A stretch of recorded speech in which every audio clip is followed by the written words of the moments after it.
muy buenas a todos. Soy Daniel Graciano y el vídeo que veremos a continuación es un resumen del tema de electricidad. Pues comenzamos. En el primer apartado vimos la distribución de la carga eléctrica en los materiales.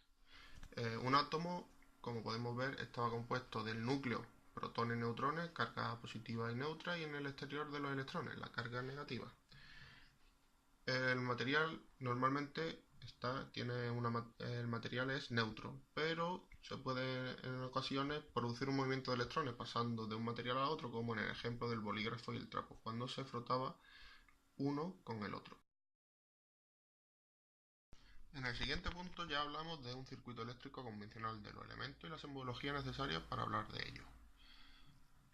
Los componentes, como se pueden comprobar, son generadores, en este caso serían pilas, los conductores, los cables, los receptores, por ejemplo un motor, elementos de control como los interruptores o los elementos de protección, los fusibles.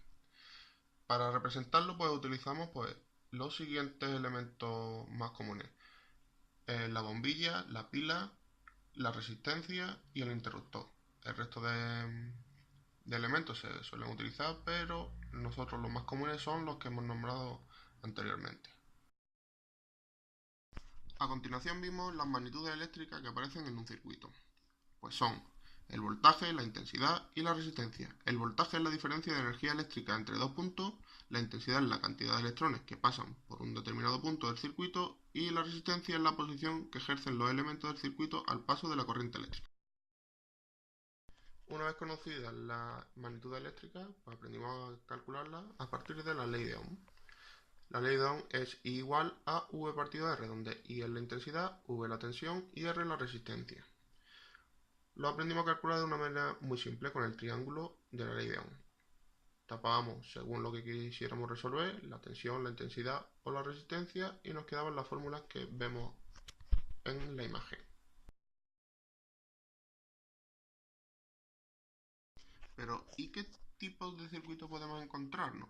Pues son los siguientes: circuito de conexión en serie, circuito de conexión en paralelo, circuito de conexión mixta.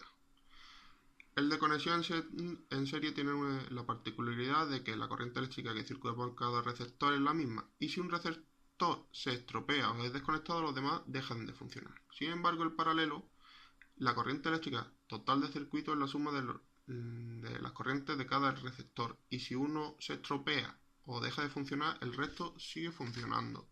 Y para la conexión mixta, pues una mezcla entre la conexión en serie y la conexión en paralelo.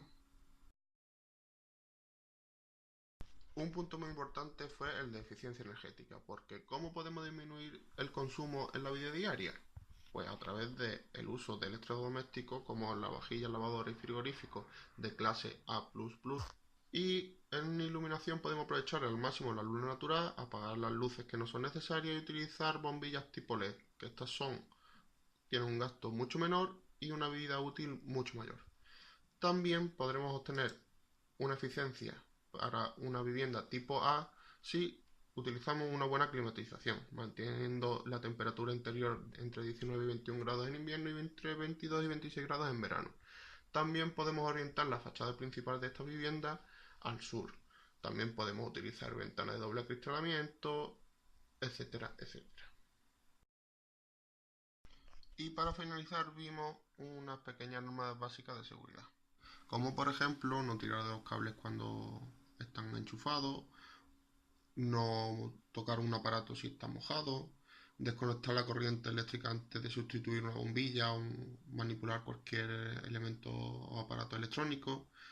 También procurar que los cables o cualquier aparato eléctrico estén en buen estado, no introducir objetos metálicos, etc.